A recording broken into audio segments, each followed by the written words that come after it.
नमस्कार, मैं अंजना और आप देख रहे हैं खाकी वर्दी। आइए रुक करते हैं आज की बड़ी खबर पर। सोने की चेन चुराने वाला पुलिस अधिकारी निलंबित। जालना जिला पुलिस अधीक्षक अजय कुमार बंसल से जानकारी। बस स्टॉप पर चोरों की चोरी करने में मदद कर रहा था। जलगांव जिले के चोपड़ा में बस स्टैंड पर चोरी करते पकड़े गए जालना के प्रहलाद मांटे को निलंबित कर दिया गया है। जालना के पुलिस अधीक्षक अजय कुमार बंसल ने यह जानकारी दी है। सहायक फौजदार प्रहलाद मांटे जालना के सदर बाजार पुलिस स्टेशन में कार्यरत थे। पिछले कई दिनों से वह बस स्टैंड पर चोरी करने वाले चोरों को मार्गदर्शन और मदद दे रहा था। इसके बाद वह राज्य भर के विभिन्न बस स्टैंडों पर जाकर चोरी करता था। पुलिस ने चोपड़ा बस स्टैंड पर सोने की चेन चुराने वाले गिरोह को पकड़ा। उन चोरों ने जालना पुलिस में कार्यरत सहायक फौजदार प्रहलाद मांटे भी शामिल था।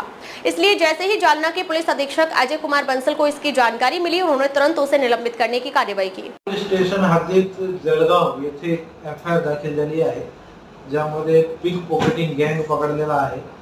त्यामध्ये एका जालना पोलिसाचा ग्रेड पीएसआय प्रहलाद मांटेला पण अटक करण्यात आलेली आहे।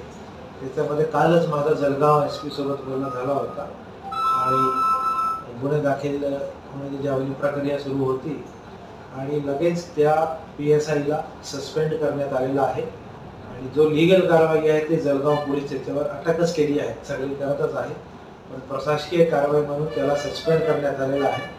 एकच महिन्यामध्ये त्याची रिटायरमेंट होती, पण तरीही त्यांनी सर असा प्रकार केला आहे, तर त्याला त्याचा परिणाम 100% भोगावा लागेल। सर काही पूर्वीचे काही गुन्हे काही लक्षात आले का तुमच्या? पूर्वीचे त्याच्यावर काही एसआर कोडमध्ये गुन्हे नाही आहे आणि हा जो गँग पकडला आहे जळगावमध्ये 3-4 महिने अगोदर सदर बाजार पोलीस स्टेशननी तोच गँग आपल्या बस स्टँड मध्ये त्यावेळी भरपूर काही 1-1.5 महिना चोरी चालली होती।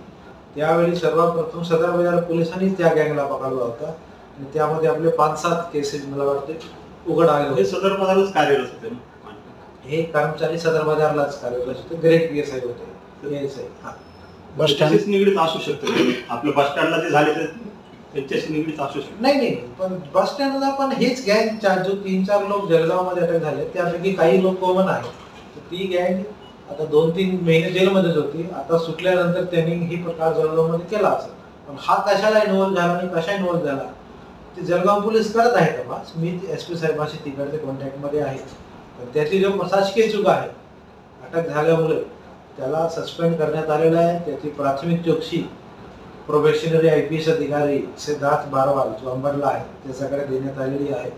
जो काही डिपार्टमेंटल स्ट्रॉंग ऍक्शन घेता येईल ते घेणार। सर काल ते ऑन ड्युटी होते,